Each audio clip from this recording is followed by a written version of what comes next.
Welcome everyone to another edition of Back and Forth with Robert and John, where we delve into Robert's excessive archives of reports from China in the 1990s and thereabout. Let's have a look and see what we've got on the slate for today. Robert, where do we find you this time? So I thought we'd look at tourism. This report is from Qingdao in northeast China. What I just realised is this includes one of my all-time favourite vox-pops, which if you watch right to the end, you'll maybe see what I mean. Fantastic. Just to set it up, here's a little quiz for you and the viewers to consider while you watch it. The answers afterwards. Which country now, today, earns the most from tourism, and which country spends the most on tourism? Oh, fascinating idea. Oh, I shall cogitate on that as we watch this. Roll VT. This waterfall at Laoshan, one of Shandong's best-known tourist spots, has never been so busy. And business for local vendors has never been so good. Ask Liu Jianming, who's been running a photo stall here for 7 years. More and more people are coming here each year, and they are spending more. Tourists of all ages from all over China have started exploring their own country, admiring the sights and recording for posterity the evidence of their newfound affluence and leisure. China's market reforms have brought higher disposable incomes and opened the door for its citizens to travel. Bureaucratic changes have helped too. Over the last few years, there's been an unravelling of the red tape required to buy train and plane tickets. And last year, the 6-day work week was officially reduced to 5. Good news for first-time tourists like this man from Jinan, 300 kilometres away. Since they introduced the 2-day weekend, we've had more time to travel. Chinese tourists are expected to spend $19 billion on travel in China this year, twice as much as foreign tourists. According to official figures, domestic tourism has been growing at 50% a year for the past 5 years, nearly twice as fast as the market for foreigners. There aren't many markets in China with 50% annual growth rates that aren't attracting foreign investment. But the companies benefiting from the explosive growth in domestic tourism here are almost entirely Chinese. China's growing tourist hordes are booking their holidays at Chinese travel agents. There are now 5,000 of them, 3 times more than 5 years ago. And their clients are now travelling in greater style. Before, Chinese could never imagine traveling. Then they gradually started buying second-class train tickets, then sleeper tickets, and now they are going by plane.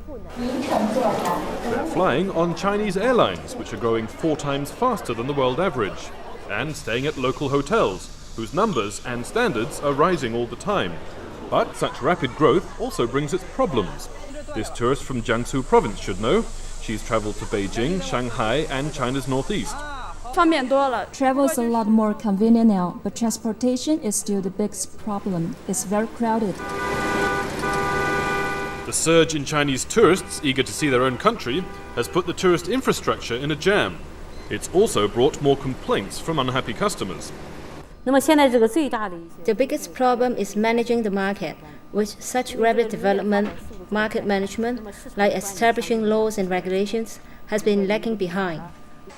The state is drawing up regulations to protect travellers from dishonest or incompetent agents and encouraging investment in the tourist industry.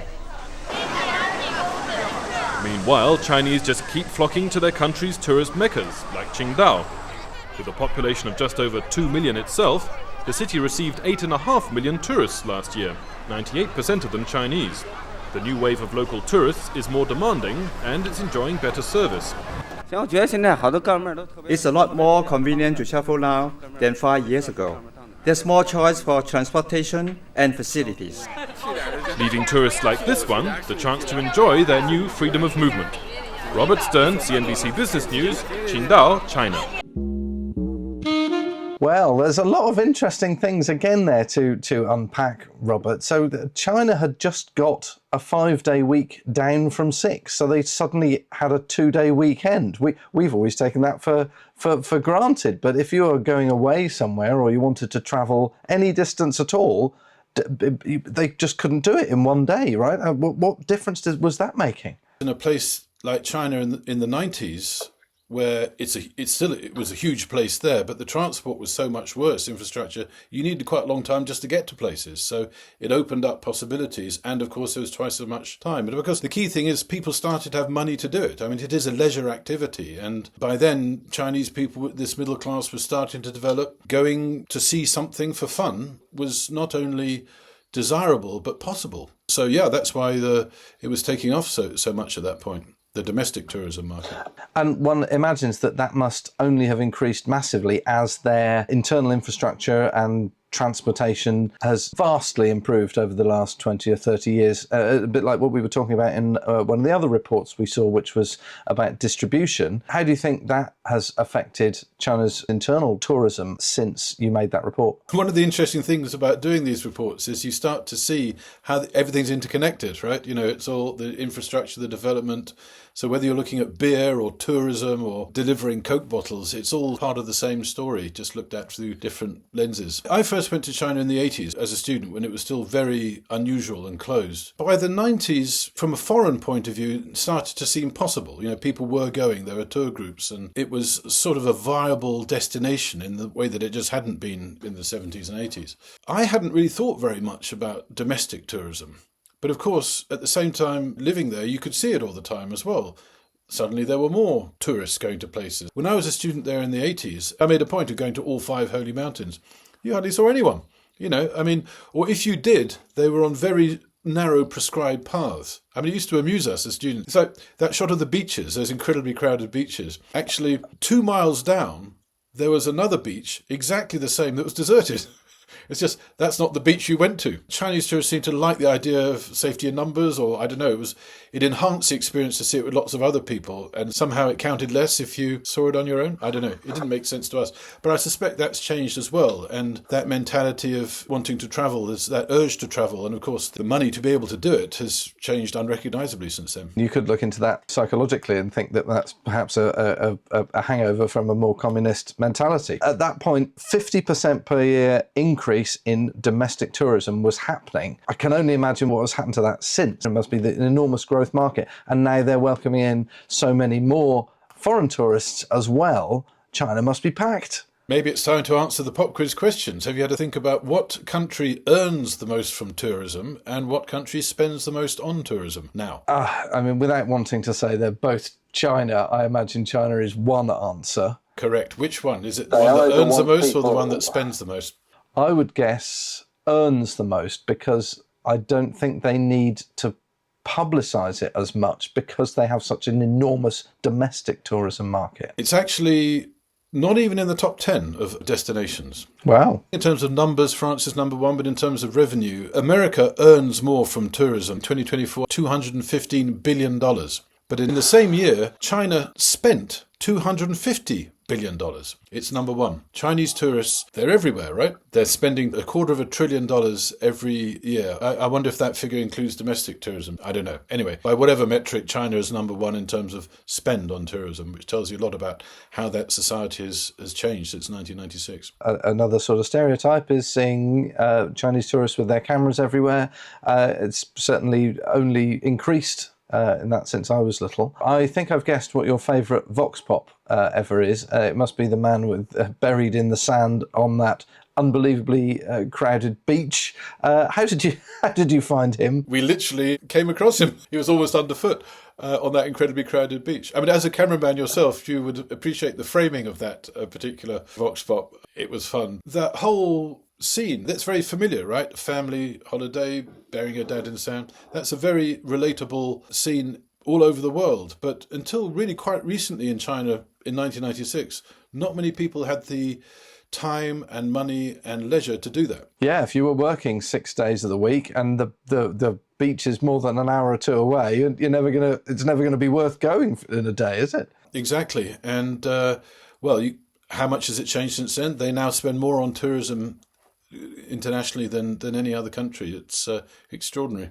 Wow, and all that money, all that internal wealth being allowed to do that has all come from those vast changes that we've seen China opening up. Must have been a fascinating point to view China as a foreigner. This back and forth is basically comparing now to 30 years ago, but I can reveal a little interstitial thing that happened in between, which was the point when I kind of realised anecdotally that things were changing from my own experience. When my daughters were young, we used to go backpacking in China to increasingly poor and remote places. We had Chinese family, basically Shanghainese yuppies, cousins who wanted to join us. And we were somewhere in the southwest, basically staying at a cheap backpacker dive.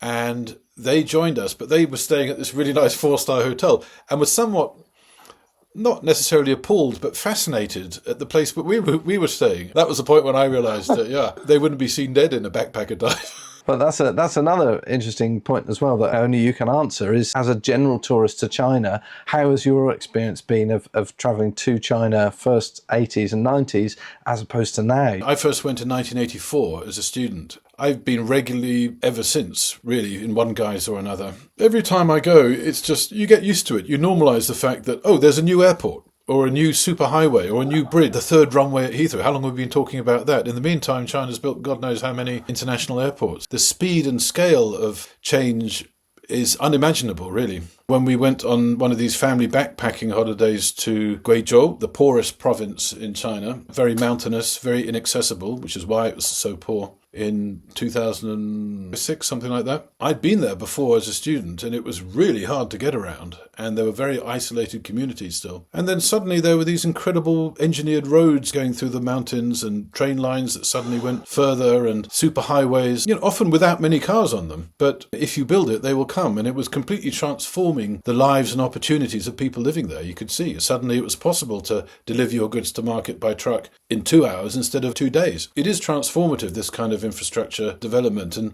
I think when it happens slower, like has happened in the West, basically China's compressed what we've done in 100 years into 10 pretty much. We are not so aware of the transformative nature of a new railway line or a new highway or a new bridge, but you can sort of see it in real time in China.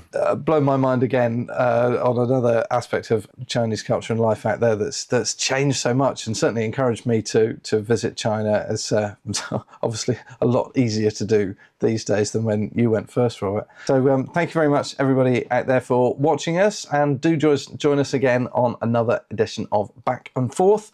If you'd like to know more about the See-Through Network, just go to seethroughtogether.org.